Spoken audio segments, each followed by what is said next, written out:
Colombia es uno de los países que tiene peores condiciones laborales para sus trabajadores y trabajadoras.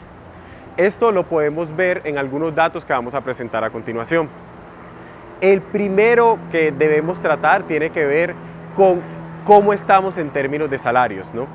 Para el año 2022 el promedio salarial en Colombia estaba en un aproximado de 1.600.000. Sin embargo, si comparamos esto con el comportamiento del salario mínimo, notamos que desde 1990 hasta 2022 solo ha aumentado un 0,78%. ¿Por qué sería esto preocupante?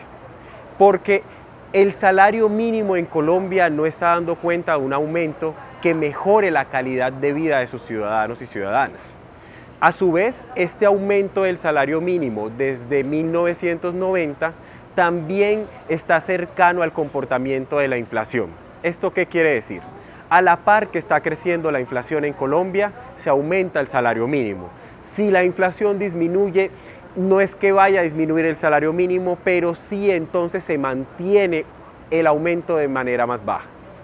Esto implica que colombianos y colombianas solo están teniendo un salario mínimo para mantenerse en la pobreza, para responder a los gastos que la inflación deja, pero no para construir una calidad de vida, la posibilidad de un ahorro a largo plazo, la posibilidad de acceso a créditos que le permitan también acceso a otros derechos como la vivienda, el ocio, viajar, conocer, tener una calidad de vida.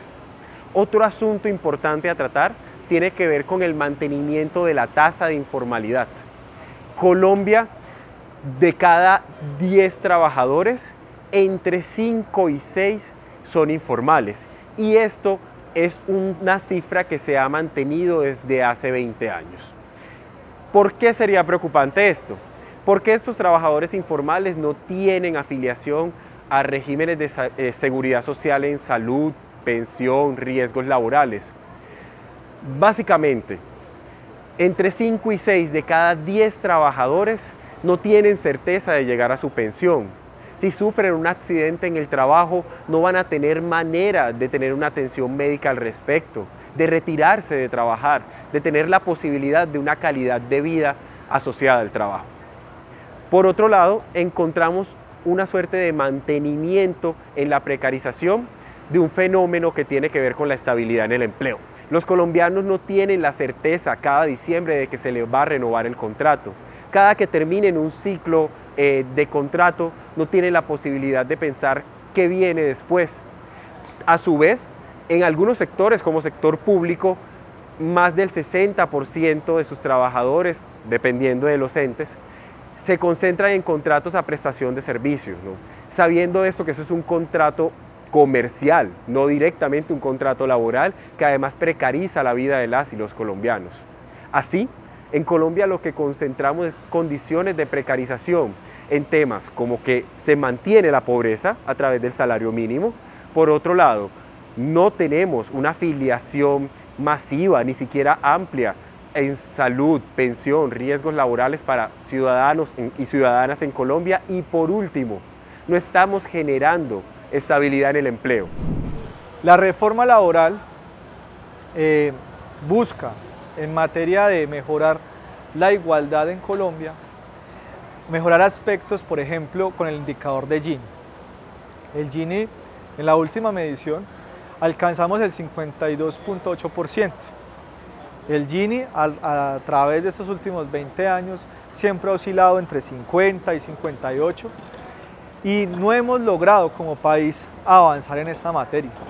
Por eso, mirar aspectos como la reforma en términos del género y aspectos de la igualdad entre hombres y mujeres es muy importante.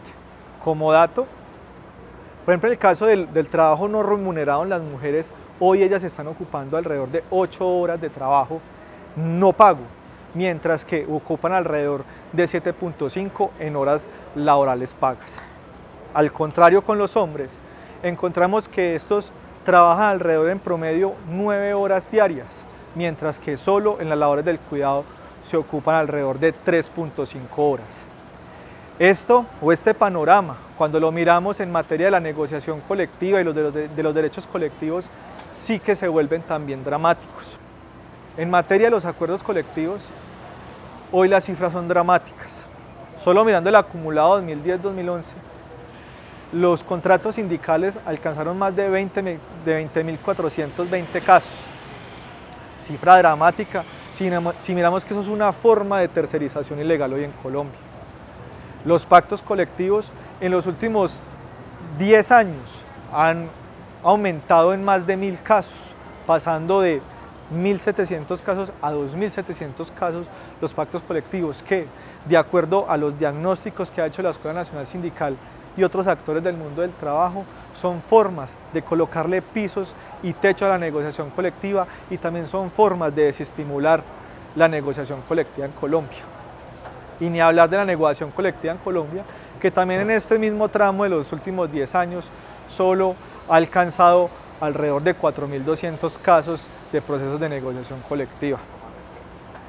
Por eso la reforma laboral busca la negociación colectiva por rama, que le dé amplitud a alrededor de esos 10 millones de trabajadores que hoy están en la formalidad y que, digamos, a partir de un proceso de negociación se permita a los trabajadores y trabajadoras disfrutar de estos derechos por los cuales Colombia se ha comprometido a nivel nacional e internacional a partir del convenio 87, 98 y 154 de la OIT.